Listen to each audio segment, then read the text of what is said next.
Bienvenue dans ce nouveau numéro de Parlons-en Jeunes, le podcast où nous discutons sans détour des défis et des opportunités que rencontre la jeunesse africaine et plus particulièrement la jeunesse congolaise. Alors nous revenons pour un nouveau sujet, entrepreneurs et serviteurs de Dieu. Nous allons déconstruire le préjugé pour bâtir une nouvelle génération de jeunes créateurs d'opportunités. Alors dans notre contexte notamment, voulais-je dire, de la République démocratique du Congo, nombreux de serviteurs de Dieu choisissent de ne pas travailler, estimant qu'ils doivent se consacrer entièrement au ministère. Mais cette manière de voir les choses, cette pensée freine le développement de la société congolaise, mais aussi leur épanouissement personnel. Pour en discuter, j'ai le réel plaisir aujourd'hui d'accueillir un jeune serviteur de Dieu, mais aussi entrepreneur.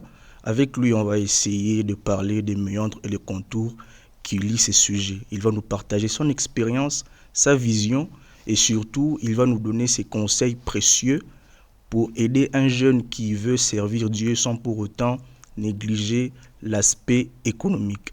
Monsieur Miriche, prophète et entrepreneur, bonsoir et bienvenue. Bonsoir, monsieur Luni. Comment allez-vous? Je vais très bien par la grâce de Dieu et vous-même. Ça va, Dieu fait grâce. En tout cas, c'est un réel plaisir aujourd'hui de vous accueillir dans Parlons-en Jeunes. Moi, plus en tout cas, merci pour l'invitation. Très heureux. Alors, pour la première fois que vous participiez dans ce projet, dans cette plateforme Parlons-en Jeunes, quelque chose ou une plateforme que vous voyez de loin, aujourd'hui devenue une réalité, quelles sont tes impressions? En tout cas, j'ai beaucoup aimé. Vraiment, j'étais honoré d'être invité. Deuxièmement, l'équipe, tout qu'on sort, des gens sont accueillants, c'est une ambiance magnifique. Donc, j'ai beaucoup aimé, je me sens chez moi dans la famille, quoi. Très bien, merci beaucoup. Alors, votre réputation vous précède? Ok. En mal ou en bien? On va dire en bien. Gloire à Dieu en tout cas. Alors, aujourd'hui, je vous reçois en quelle qualité? En fait, quand tu m'as invité, tu m'as invité en tant qu'homme de Dieu, prophète et entrepreneur. Très bien. Alors, nous commençons par quoi? Selon ce qui vous mettra à l'aise. Je pense qu'on va suivre le concept de l'organisation. On va commencer entrepreneur. Entrepreneur. Très bien. Vous êtes entrepreneur, ça fait combien d'années?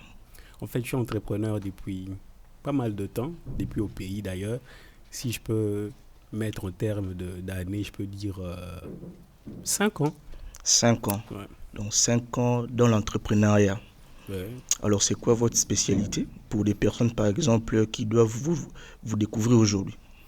En fait, j'ai beaucoup comment dirais-je, beaucoup de casquettes, mais surtout, je suis concentré ces temps-ci sur la mode. La mode. Ouais. Combien de temps? La mode, je peux dire 2 ans. 2 ans déjà. Alors, votre entreprise, on va dire, puisque j'ai quand même pas mal d'informations sur vous, ça se nomme Da Vinci. Exactement. Pourquoi Da Vinci? En fait, Da Vinci, comme vous l'entendez, il y a deux mots. Il y a Dav et il y a Chi. Et c'est les noms des deux personnes. Ah, très bien. 2 personnes. Dav, c'est David. Et Chi, c'est Mirichi. Donc, qui fait Da Vinci. Donc, vous êtes des associés, on va dire. Exactement. Et quelles sont vos relations aujourd'hui avec David? Alors que des rumeurs circulent au bout de la moindre bateau projet. Ok. Ouais.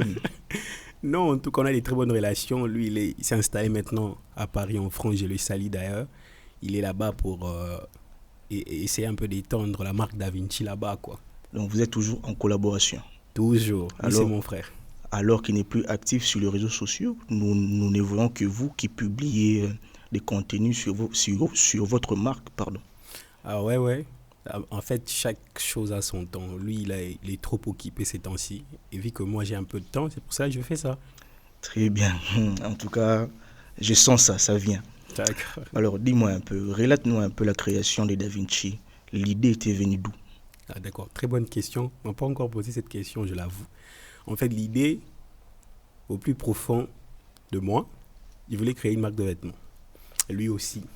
Et ça a commencé comment? Premièrement, je suis quelqu'un qui aime m'habiller. Lui aussi, il aime s'habiller. On s'est rencontrés. Et quand on faisait nos vêtements, ces choses, les gens aimaient. Et ils nous demandaient comment vous faites ça, faites aussi pour nous. Et ça a commencé comme ça. Et jusqu'à ce qu'un jour, je me suis dit, pourquoi pas créer ma marque de vêtements? Or que lui aussi avait la même idée. Très bien. Et un jour, on se rencontre chez notre tailleur. Et notre tailleur nous dit, si vous créez une marque de vêtements. Et c'est quand on a écouté ça chez le tailleur, c'était comme la voix de Dieu. Directement, on la a voix de commencé Dieu. à créer. La voix de Comme Dieu. la voix de Dieu. Et c'est là qu'on a créé la marque de vêtements Da Vinci. Ah, très bien. Alors, les besoins, c'était quoi? Puisque lorsqu'on crée une entreprise, c'est pouvoir répondre à un besoin. Le D'accord. problème, c'était quoi? Alors qu'aujourd'hui, ici, nous avons Zara, nous avons Bershka, nous avons Waikiki. Pull&Bear. On a plein d'entreprises qui vendent des vêtements. Pourquoi Da Vinci? En fait, ce que nous, on proposait, les gens aimaient beaucoup, surtout les garçons. Et on s'est dit, pourquoi pas aider les gens, créer maintenant des réseaux sociaux où les gens peuvent nous voir sur Insta, sur TikTok, pour faciliter tout le monde à commander, à acheter, pour aider les gens. C'était pour répondre à un besoin bien particulier. Très bien. Alors, combien d'années déjà on va dire que Da Vinci existe? En fait, avant, on était nous-mêmes, on travaillait comme ça. Et puis, on avait créé Ingeta Style. Ingeta Style. Ouais. Et après, maintenant, on a fait Da Vinci. Donc, Da Vinci, je peux dire, ça fait 8 mois, je pense. Ah, 8 qu'on est mois Da Vinci. depuis sa création. Ouais. Et comment vous fonctionnez? Vous confectionnez ici ou vous faites des commandes et puis vous allez revendre? Donc, genre, vous êtes des grossistes. En fait, pour le moment, on est ici, on a les tailleurs, on travaille ici, on coud ici, on confectionne ici. Et puis, quand les gens commandent, comme au pays, à Kin, on envoie. Et comme ici, les gens, quand ils commandent, on livre. Et bientôt, la gare Da Vinci Paris sera stable. Je pense qu'on Da va Vinci commencer. Paris. D'accord. Je pense qu'on va commencer comme ça et jusqu'à ce que là-bas aussi se stabilise avec les tailleurs pour commencer à faire là-bas. Alors que beaucoup de personnes se plaignent de vos tarifs. Ils disent que vos articles sont très chers. Ok. Comment vous faites pour gérer cette situation-là alors que vous ne produisez pas assez et puis il n'y a pas une forte vente? Depuis un certain moment, vous avez baissé. D'accord. En fait, je vais commencer que... En fait, nos frères de foi, ils ont cette idée. Quand ils partent à Zara, ils achètent Très bien. avec leur prix. Ils ne discutent pas. Mais quand c'est leurs propres frères, là, ils disent que c'est trop cher. Mais si vous regardez nos tarifs et ces de Zara sont très hauts. Très bien. Ouais. Alors, vous proposez vous proposez quelle sorte d'article? En fait, nous proposons des costumes sur mesure, nous proposons des sariennes, ce que j'ai mis. On propose aussi de chemises, comme à peu près c'est comme c'est lui. Ah, c'est ça que j'ai mis. Ouais. Je dois signaler, aujourd'hui, je suis habillé en Da Vinci. Ouais. Ouais, c'est ce qu'on fait pour le moment. Ah, très bien. Alors, je vous reçois comme étant un prophète. Vous êtes prophète, puisque c'est un don, selon 1 Corinthiens, je crois 14, où vous êtes prophète étant que ministère prophétique, étant qu'un prophète de l'Éphésiens 4. Très bonne question, en tout cas. Waouh, vous avez très bien fait vos recherches. En tout cas, en fait, j'aimerais dire il y a des prophètes des dons, il y a des prophètes de ministère. Il y a de ceux-là qui ont le don du ministère et il y a ceux-là qui sont des prophètes. Il y a quelque chose qui dit que ceux qui ont le don prophétique, ils prophétisent. Mais ceux qui sont des prophètes par ministère, c'est eux qui sont les prophéties. Et moi, par la grâce du Seigneur, le Seigneur m'a fait grâce, il m'a donné le ministère prophétique. C'est quelque chose que j'ai découvert et mes pères me disent cela aussi. Ah, on suppose que vous êtes né prophète. Ouais. Très bien. Alors, vous exercez ces ministères prophétiques où? D'accord, très bonne question. En fait, moi, j'ai commencé mon ministère à Kin, au pays. Et je viens de l'église EPV, Église Pentecôtiste de la Victoire. Et c'est là que j'ai commencé mon ministère dès mon plus jeune âge. J'ai suivi les affermissements. J'ai été baptisé avant, j'ai suivi les affermissements. J'ai monté, c'est comme cela que, par la grâce du Seigneur, on a commencé à découvrir que non, celui-ci est appelé ici, celui-ci est ici. Et on a commencé un peu à modérer aux églises. Et c'est là que les gens commençaient à nous remarquer que ces jeunes a quelque chose, ces jeunes a quelque chose. Je n'étais pas le seul. Il y avait même les gens qui avaient plus de grâce que moi, si je peux dire. Et on commençait à nous remarquer. Et c'est là qu'on a commencé le ministère. On a commencé aussi à gérer, appelé dans un ministère où le pasteur était très proche à mon pasteur. Il m'a mis comme coordonnateur, c'est le ministère Mégel. J'étais le coordonnateur du ministère Mégel. Et c'est là que je peux dire que mon ministère prophétique avait un peu explosé. Enfin, Très bien. Vous avez été ordonné. pas encore. Pourquoi? En fait, ça a failli se faire, mais je pensais que ce n'était pas le temps de Dieu. Très bien. Et je pensais que je n'étais pas encore prêt aussi. Ok. Ouais. Alors ici, dans ces pays, vous évoluez tant que qui? Ici, dans ces pays, je suis frère à l'église Imra Church, église communauté Souffle de vie. Je suis frère. Tu es frère juste. Ouais. Alors, je vous ai invité ici, c'est pour que nous essayions un peu de déconstruire ces préjugés-là qui règnent entre servir Dieu et travailler. Nombreux de jeunes serviteurs, ici dans ces pays, tout comme en RDC, ce sont des flemmards, ce sont des goy-goy. Très bien dit. Ils n'aiment pas travailler. Pour eux, ils sont là juste pour servir Dieu, mais ils ne veulent pas en retour aller chercher de l'argent. Toi, aujourd'hui, tu es prophète de par ta vocation, mais en même temps, tu entreprends. Comment tu arrives à concilier tous les deux? En fait, je sais qu'à être prophète, je sais quand être entrepreneur. Et à part ça, il y a aussi d'autres casquettes. Je sais quand être écrivain, je sais quand être peut-être fiancé de quelqu'un, je sais quand aussi être mentor pour certains, berger pour plusieurs aussi. Donc, je sais quand être prophète, quand être entrepreneur. Et je travaille à ce que le prophète ne puisse pas déranger l'entrepreneur et que l'entrepreneur ne puisse pas surtout déranger le prophète. Mais alors que nombre de jeunes comme toi disent que l'argent et la foi ne peuvent pas coexister. Voilà. D'accord. En fait, je pense qu'il se trompe. Comment? Parce que Jésus, le sauveur de l'humanité, c'est lui qui est appelé à sauver l'humanité. Il est venu ici sur terre. Il a commencé son ministère de 30 ans à 33 ans. Je me demande de 0 à 29 ou de 12 à 29, il faisait quoi? Et l'évangéliste Jacques Amesson répond très bien, il dit que c'est parce que Jésus était au travail. C'est parce que Jésus travaille. Nous tous, nous savons que Jésus était le fils d'un charpentier. Jésus était aussi un charpentier. Jésus a pris le temps de chercher l'argent avant de commencer le ministère. Et la question que je me pose, est-ce qu'on est vraiment les imitateurs de Christ? Très bien. Si Christ a premièrement voulu chercher l'argent, pourquoi nous voulons juste servir Dieu? Jésus, c'est lui qui a appelé à sauver l'humanité, je continue de le dire. Mais il a préféré premièrement travailler, chercher l'argent. Qu'est-ce qui explique cette situation-là? Avez-vous déjà été critiqué parce que vous êtes entrepreneur et prophète? Jusqu'à présent, non. Je ne sais pas si ça va venir, mais si ça vient, je vais bien expliquer à ces gens qu'on peut être chrétien et entreprendre. La première personne qui entreprend dans l'histoire de l'humanité, c'est Dieu lui-même. Très bien. Au commencement, Dieu créa. Innover, créer, l'œuvre d'un entrepreneur. On peut être chrétien et être un entrepreneur. Et d'ailleurs, la première fois qu'on a mentionné le mot Esprit de Dieu dans la Bible, il s'agissait d'un entrepreneur. Il s'agissait de Bezalel. Le Seigneur dit que je vois Bezalel, il a donné le nom de ses parents pour faire le travail, pour construire le tabernacle. C'était pour un entrepreneur. Donc, la première fois qu'on a mentionné l'onction dans la Bible, ce n'était pas pour un prophète, pas pour un pasteur, pas pour un roi. C'était pour quelqu'un qui travaille. Mais alors que beaucoup, comme j'étais en train de le dire tantôt, ils n'aiment pas travailler. De jeunes prédicateurs, on va dire des pasteurs, des bergers, des prophètes comme vous, ils n'aiment pas travailler. Ils ont, on va dire, ils ont un esprit impur. Certains prédicateurs ont des esprits impurs. Pourquoi impurs? Comment expliquez-vous? Ça, c'est une question que je vous pose. Vous êtes prophète. J'ai un cas très précis concernant vos prophéties. Est-ce que réellement Dieu vous parle? Effectivement. Et comment Dieu vous parle? Dieu est parole et Dieu aime parler. Ah bon?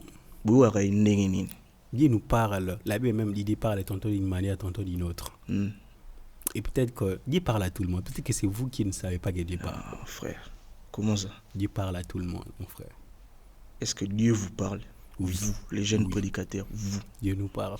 Comment? Et Dieu nous utilise aussi. Papa. Dieu nous entend c'est parler. Pardon, tout bel, hein? Dieu nous entend. Je te donne ces cas précis. D'accord. J'ai un frère, d'accord? Un frère qui côtoyait une jeune fille. On va dire, ils étaient déjà prêts pour officialiser leur relation. Mais un prophète vient intervenir. Il ramène des prophéties, disant que non, je suis en train de te voir, mais la personne que je suis en train de voir avec toi, c'est pas la personne dont toi tu vis avec lui. Il a contré la sœur à couper ou à rompre sa relation. Alors que le sœur a rompu place à Kenai Banarate, à Silagaz Mpepa Bima, à Bala Petitilo. Ok. Comment vous expliquez ces genres de prophéties alors que vous, des jeunes prophètes de ce temps, vous ne voyez que des gens qui sont, on va dire, Dieu va vous bénir. Vous voyez que, oh non, toi, tu as l'esprit impur ou tu as des maris de nuit, tu as des démons. Alors qu'aujourd'hui, nous sommes en train de subir une situation dont presque toutes les églises ne fonctionnent plus. Aucun prophète n'a pu voir ou anticiper comment on va dire, le problème qui a frappé l'église aujourd'hui. Comment vous expliquez ça? D'accord, moi je vais commencer par la question du sœur et du prophète. J'aimerais dire premièrement, c'est peut-être que la sœur a manqué de sagesse. Parce que la Bible nous dit, ne méprisez pas une prophétie, examinez-la. Très bien. Le prophète pouvait donner le message, mais c'était à nous d'examiner. Si la sœur je peux dire que la faute n'est pas au prophète, c'est à la sœur. Parce que tu pouvais examiner la prophétie. Je dis que non, ça c'est pas utile pour moi. Comment examiner? On est intelligent, le Saint-Esprit nous parle à nous tous. Et on fait des choix nous tous. Mon frère, Dieu peut te dire que cette sœur c'est ta femme de la vie, mais si la sœur ne veut pas, ça va pas marcher. Très bien. Donc la sœur devait très bien voir la chose en tout cas. Et pensez-vous que le fait de diaboliser une jeune fille, disant que c'est Dieu qui m'a parlé, c'est quelque chose de bien? Puisque ça, c'est une diabolisation. Et je ne pense pas que c'était Dieu qui l'avait parlé. Là, moi, on ne sait pas. Non, papa. Étant que prophète, lorsque Dieu te parle, sincèrement, moi, je me dis, si Dieu doit utiliser un prophète, sérieusement parlant, d'abord, ces prophètes-là doivent être préparés. La majorité des prophètes, vous n'êtes pas préparés. Je suis prophète. Comment ça se fait? En fait, j'aimerais commencer avec ce que vous avez dit avant. Premièrement, moi aussi j'ai un exemple. Très bien. Une sœur, c'est quoi encore l'exemple? Une sœur a vu quelque chose. Elle a vu que ses frères-là, le prophète-là, c'est l'homme de sa vie. Et elle a commencé à prier pour le frère, pour le pasteur, pour le prophète. Mais elle regarde que le prophète a épousé une autre personne. On va dire que le Seigneur l'a menti, quoi. Parce que vous parlez toujours des prophètes, mais il y a beaucoup de gens qui reçoivent ce genre de message. Ce n'est pas seulement les prophètes. Il y a même les sœurs qui reçoivent ça. Alors que le prophète, lorsqu'il s'engage, il vient avec des paroles disant à la fille que non, Dieu m'a montré que c'est toi mon épouse. La sœur, là aussi, avait cette conviction que c'est Dieu qui l'a montré. Ouais. Mais après, c'est tourné... Il avait l'homme de Dieu à épouser une autre sœur. Peut-être que la sœur a fui aussi l'église. Ça arrive. Ça arrive. Ouais. Donc, on doit normaliser ça. C'est des choses qui arrivent. C'est des choses qui arrivent. Alors, moi, c'est des choses qui arrivent. Ah, c'est elle-même qui n'a pas su gérer la chose. Mais non, dis-moi un peu. Ça, c'est une question, en tout cas, un peu pertinente. Les gens qui vont nous suivre, ils vont apprécier ou ne pas apprécier. D'accord. Dis-moi. Cite moi-même 5 principes bibliques, on va dire, d'une prophétie. 5 principes bibliques d'une prophétie. Pour qu'on puisse croire que ça, c'est une vraie prophétie. 5 principes. D'accord. Moi, je peux dire selon mon expérience. La première, pour qu'une prophétie soit vraie, premièrement, cela s'accomplit. Deuxièmement aussi, ça doit être pour édifier. Troisièmement, ça doit être pour consoler. Quatrièmement, je peux dire ça doit être pour fortifier. Très bien. Et cinquièmement, pour orienter. Merci. Tu as participé à une activité dénommée Garnison des prophètes. Exactement. J'étais présent. Je sais. Je faisais la batterie. Ouais, tu étais batteur, je sais. Tous les hommes de Dieu, tous les prédicateurs, tous les prophètes qui ont circulé, sincèrement parlant, main sur la Bible. toutes les prophéties sorties, penses-tu que Ekoki Samati Lelo? En fait, si on part dans ce cas, je vais t'emmener sur plusieurs autres prophètes qui ont prophétisé et ces choses ne sont pas réalisées. Yabino. Pas ici seulement, même frère. au pays, même en Europe. Mhm. Ouais. Quand une prophétie est libérée, on a notre part de responsabilité, mon frère. Très bien. Quand par exemple, je prophétise sur toi que tu auras de l'argent, mais si tu ne Nana travailles Rosanna pas, Mbo, on a vu, papa. D'accord. Moi, j'aurai beaucoup d'argent à la vie. mais si tu ne travailles pas, ça viendra d'où? Très bien. Tu vois, on a notre part de responsabilité. On te dit peut-être que tu vas te marier, mais si tu n'es pas propre ou si tu ne te prépares pas, tu vas rater le mariage. Je te donne un exemple. Un jeune prophète, sans pour autant citer son nom, D'accord. il passe pour dire que non, d'ici quelques années, c'est le temps des apôtres et tout ce qui va avec. On va dire quoi, le christianisme va entrer, alors que vous savez que nous sommes dans un pays où ces genres de choses sont interdits. Vous induisez les enfants d'autrui en erreur. Ah bon? Et aujourd'hui, beaucoup subissent, ils sont en prison C'est que c'est à Dieu cause qui de nous vos conduit à histoires. l'erreur. Comment? C'est que c'est Dieu qui nous conduit à l'erreur. Parce C'est que la Dieu. Bible a dit allez dans toutes les nations, faites les disciples, Papa. baptisés au nom du Bon, du les tout ce qui va. C'est des choses qui arrivent même à l'état primitif. Les gens Vous ont priez en emprisonné ligne. les gens. Ça arrive. Ouais. Prophète Miris, je t'aime beaucoup, mon frère. C'est les aléas du ministère, ça arrive. Ouais, Sérieusement. sérieusement. Un autre jeune prophète, il passe pour dire, il donne une information alors que nous sommes connectés à l'Internet, nous voyons tout. Il y avait un problème au niveau de l'entreprise Microsoft. Le prophète ramène cette histoire pour dire que non, Tu es dangereux. je suis en train de voir, bientôt ça sera la fin du monde, frère. Alors qu'il y a eu un problème de bug qui est normal, c'est la technique. Mais vous, jeunes prophètes, qui n'êtes pas préparés, au même on l'aura prophétie. Vous bang ça va battu. En fait, il y a quelque chose qu'on doit savoir. Quand le Seigneur te parle de quelque chose, ça peut être vrai, mais il faut que ton intelligence puisse jouer. On doit être très intelligent. Quand le Seigneur nous donne quelque chose, il y a des choses qui sont seulement pour nous, pour qu'on puisse savoir. Il y a ces choses qu'on doit d'abord examiner avant de dire. Il y a ces choses que on ne doit pas tout dire. C'est pour cela que si vous regardez les services prophétiques de foi, on appelle quelqu'un, on lui dit quelque chose à l'oreille parce que c'est pas tout le monde qui doit écouter certaines choses. Surtout quand on prophétise sur des gens très haut placés, on les emmène dans le bureau, on va vous parler au bureau. Parce que c'est pas toute chose qu'on doit dire après bosser une offrande. L'offrande est biblique. Aller dans la maison du Seigneur avec nos offrandes, l'offrande est biblique. Très bien. Alors, ça va. Au Bundi, hein? Au Bundi. C'est un Nzambe, merci. Merci Seigneur. Alors, revenons sur le sujet. Nombre de jeunes serviteurs, comme j'étais en train de le lire tantôt, ils n'aiment pas travailler. Ils ont choisi de travailler à temps plein pour Dieu. Toi, tu es un jeune prophète, tu as ton entreprise. Dis-moi, en tout cas, j'aimerais ici que tu puisses me citer le verset biblique qui dit qu'un homme de Dieu doit travailler à temps plein pour Dieu. Et aussi, abandonner tout. D'accord, avant d'aller là-bas, je vais commencer ici. Nos pères qui autrefois, quand ils ont réussi le ministère, ils ont arrêté les études, les travails.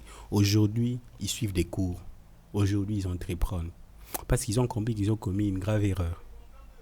On peut être homme de Dieu, entreprendre, on peut être homme de Dieu et étudier.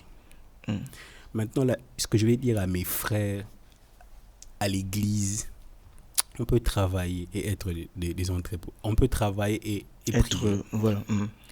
Ça peut se faire. Et je me demande une chose. Le Saint-Esprit qui te pousse à prier, qui te donne la force de prier, ne peut pas te donner une idée de business. Très bien. Il inspire. Il est la sagesse. Très bien. Il faut que les chrétiens puissent comprendre qu'on ne doit pas seulement prier, on doit travailler. Il y a un adage de chez nous, on dit Sala Sambila. Travaille et prie. Parce que si tu pries, l'argent que tu demandes à Dieu, ça va tomber du ciel ou comment. Tu dois prier et en même temps travailler. Oui. Donc, vous partagez la vie allant dans le sens où il y a possibilité de concilier le travail et le spirituel, on va dire. Ouais. Très bien. Alors, vous avez Da Vinci aujourd'hui. Si par exemple quelqu'un veut passer une commande, il fait comment? Si quelqu'un passe une commande, on aura besoin de ses mensurations, de ses mesures. Et s'il ne sait pas, on peut venir prendre ses mesures et puis on va lui montrer ce qu'il préfère comme modèle, comme tissu. Et puis on va confectionner pour lui. Alors, vous ne faites pas de prêt-à-porter? Oui, on fait de prêt-à-porter. Bientôt là, on est en train de travailler sur notre collection d'été. Bientôt Très là. bien, très Et bien. il y aura du prêt-à-porter. Tout sera prêt. Quand tu commandes directement, on te livre. Il y aura du prêt-à-porter. Vous allez aussi expédier ou la vente sera locale? On va aussi expédier, bien sûr, à Kinshasa. Il y a des gens qui aiment Da Vinci et qui sont... D'ailleurs, on a plus de clients au pays qu'ici. Là-bas, les gens connaissent la valeur de vêtements. Là-bas, les gens aiment s'habiller. Et ils savent soutenir aussi leurs frères, leurs amis. Très bien. Donc, mais il y a aussi un point qui m'avait échappé, j'aimerais qu'on en parle. Il y a de jeunes prophètes, d'accord? En tout cas, j'aimerais ici rassurer tout le monde, j'ai rien contre les jeunes prophètes, j'ai rien contre les prédicateurs. Tout ce que je veux, c'est que qu'on puisse avoir cette conscience-là. Qu'au-delà de servir Dieu, nous avons des vies à préparer, nous avons un lendemain à rassurer. S'il faut rester là en train de lire la parole de Dieu, en train, je sais pas moi, de faire quoi, c'est qu'au final, au ça de l'autre, tu ne feras rien. C'est dans ce sens-là que j'aimerais un peu booster et éveiller les jeunes serviteurs, et surtout ici et au Congo, puisqu'ils sont nombreux. Ils sont nombreux, ils n'aiment pas travailler et ça fait mal. Notre société ne se développe pas. Aujourd'hui, on a un taux élevé, on va dire, de chômage. Les jeunes ne sont pas encadrés. Il n'y a aucune vision. Même l'État n'encadre même pas le jeune. Alors, il y a possibilité que nous-mêmes, nous puissions bouger et faire bouger les choses. Dis-moi un peu. Je sais, en tout cas, je sais que Dieu travaille avec vous. Dieu vous parle. Mais qu'est-ce qui fait que lorsque, par exemple, je suis ton ami et toi, tu es un prophète, un berger, je ne sais pas moi qui, vous faites en sorte de me donner les passes de jeunes filles. Si, par exemple, je suis en bon terme avec une fille et que toi, tu es seul, tu es célibataire, je te donne cette passe-là. Le prophète donne à son ami ou son ami? Le prophète donne à son ami. Merci. Si on entre dans la Bible, c'est biblique. Parce que dans la Bible, on a vu des gens qui ont donné aux gens qui connaissaient des femmes. Ah, frère. Ouais. Qui, par exemple? Comme l'exemple de... le nom m'échappe. On est à l'Ancien Testament, bien sûr. Mais c'est bien. J'ai pas dit que c'est bien. Je vais expliquer. Merci. Je vais expliquer. Si on rentre dans le contexte de maintenant, si peut-être le frère est sérieux et il aime la sœur, où est-ce mal? Par exemple, mon frère, lui, je sais qu'il a son argent, il est sérieux, il y a une sœur, et ça peut matcher. Ça peut matcher. Oui. C'est la vie, on regarde, ça peut matcher. On est aussi humain. On vous donne la chance. Et si ça marche, on va dire gloire au Seigneur, et si ça marche pas, maintenant on va faire quoi? Alors, étant que jeune entrepreneur, quels sont les défis majeurs que vous rencontrez? Donc, on essaie de prendre le tout, puisque vous êtes entrepreneur et prophète. Donc, n'empêche qu'on ait des questions un peu comme ça. D'accord. Très bien. Quels sont on va dire, des grands défis que vous rencontrez dans votre domaine d'entrepreneuriat? En fait, le premier défi, c'est surtout ici, les gens, ils disent qu'on est trop cher. Mais quand ils partent à Zara, ils achètent. Et ce que je peux dire, que premièrement, ça fait mal. Ça fait mal que tu commences, tu entreprends. Tu vois tes amis. Ils partent à Zara, ils achètent des choses sans discuter. Mais chez toi, ils disent que c'est trop cher, on est des étudiants. Mais quand ils partaient à Zara, il n'a pas dit là-bas que c'est un étudiant. Très bien, mais moi aussi je pense que si vous proposez de la valeur et que vos produits sont de très bonne qualité, les gens n'hésiteraient pas. Nos produits sont de très bonne qualité. Je t'assure qu'il y a des cadres des entreprises que je tais les noms qui commandent nos vêtements. Très bien. Si ces gens qui sont de cadres commandent ces vêtements, c'est qu'il y a de la valeur dans notre marque de vêtements. Mais c'est ici, je peux dire que, je sais pas quoi ce que je peux dire en tout cas, mais ça fait mal premièrement. Deuxièmement aussi, les, les tailleurs aussi des fois causent des défauts. C'est pour cela moi-même aussi j'apprends à coudre. À coudre. Ah Ouais, ouais. ouais. Alors, prophète Mirichi, quels sont les mécanismes que vous avez mis en place pour contrer tous les défis que vous rencontrez du jour au lendemain?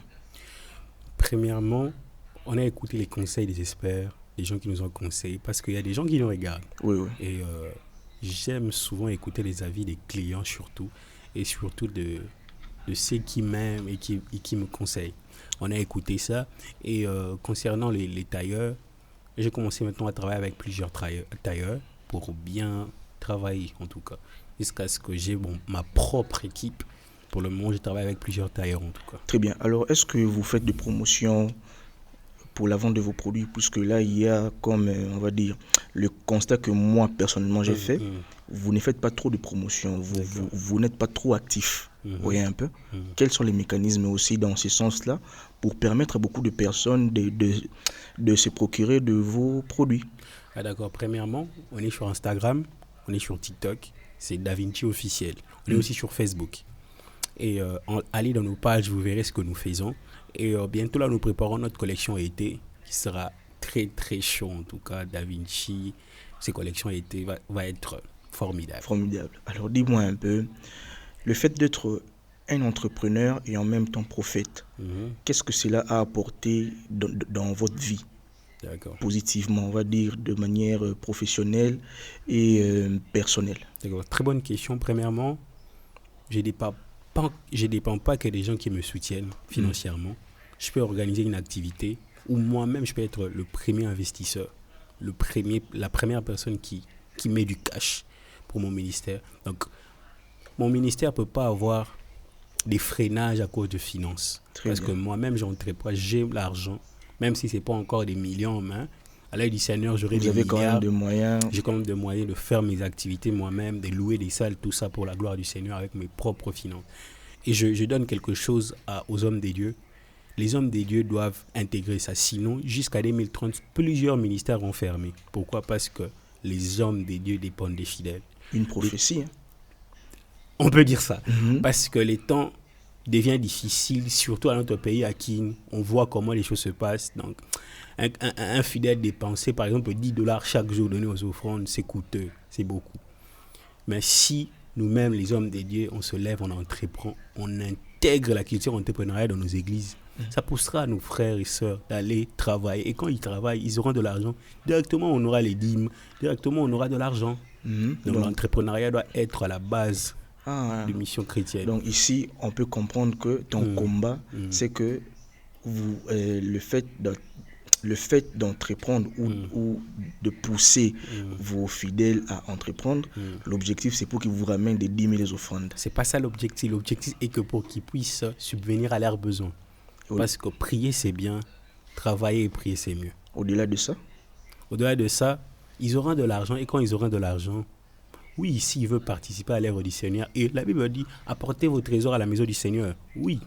Et alors, où est la place de l'épanouissement? Où est la place du développement? Dans quoi? Dans l'argent de l'église? Oui. Mon frère, quand tu as l'argent, tu seras très heureux. Quand tu as l'argent, tu prendras soin de toi, tu seras épanoui. Très bien. Alors, nous sommes arrivés à la fin. Vous serez suivis certainement. Il y a un jeune quinois, il y a un jeune ici prédicateur qui pourra te suivre. Quel message que tu vas lui passer en tant que prophète et entrepreneur? D'accord, très bon message. Je vais prendre un livre, un verset biblique qui va pour qu'on puisse finir. Je suis dans le livre de Proverbes, le chapitre 31, le verset 19. Ma version dit, elles mettent la main à la quenouille et ses doigts tiennent le ficeau. En fait, la quenouille, c'est quelque chose qu'on utilisait pour mettre des laines et de lin. Et le ficeau, c'était comme on peut utiliser notre terme aujourd'hui, l'aiguille. Très bien. Donc, ce qui prouve que travailler, c'est très important pour l'œuvre du Seigneur. Oui. Il est temps que les chrétiens puissent prendre leurs mains, mettre dans la quenouille et leurs mains et leurs doigts toucher le ficeau pour travailler, pour chercher l'argent. Très bien. C'est très important. Et donc, je donne un message à tous les gens, hommes dédiés, chrétiens, frères et sœurs. Nous sommes dans les ministères, nous sommes des chrétiens, mais travaillons. Si notre Seigneur, le Sauveur de l'humanité, est venu sur la terre, il a travaillé. Donc, on peut travailler. Donc, le travail est pour nous. Parce que quand Dieu a créé Adam, il a créé Adam premièrement pour qu'il cultive la terre. Cultiver la terre qui signifie travail. Donc, si l'homme n'avait pas péché, peut-être qu'il n'aura pas de ministère. Très mais bien. le travail était déjà là. Donc, mes frères et sœurs, je vous pousse à travailler parce que travailler est très important. Et comment on fait pour vous contacter? De passage vite fait. Ah d'accord, pour me contacter, je suis sur Instagram. Moi-même, je suis sur Instagram, Merichi 22 officiel. Et Da Vinci officiel aussi sur Instagram. Nous sommes aussi sur TikTok, Da Vinci officiel. Et sur WhatsApp aussi, nous sommes là. Très bien. Très heureux de vous avoir ce soir, prophète. Moi également. L'échange a été magnifique. Est-ce que vous avez un mot de la fin pour Parlons-en jeunes, par exemple? Premièrement, j'ai beaucoup aimé l'émission, le concept. C'est magnifique. J'ai beaucoup aimé l'équipe, l'ambiance. C'était magnifique en tout cas. Et que, moi je sais que Parlons jeunes ira loin. Ouais, c'est même des années, on verra Parlons jeunes, même Paris, on verra Parlons jeunes. Même Amen. Et je sais que cette émission va bénir. Prophétie. Va bénir les gens. Prophétie. Ouais. Cette émission va bénir les gens en tout cas. Alors, je suis très heureux en tout cas. Moi également. À nos amis qui vont certainement nous suivre, jeunes entrepreneurs, jeunes croyants, moi je pense, en tout cas, main sur ma poitrine, la foi ne peut pas vous empêcher d'avoir des ambitions. Osez travailler, battez-vous pour que demain soit meilleur. On se donne rendez-vous pour une prochaine épisode. Prenez bien soin de vous. Bye bye.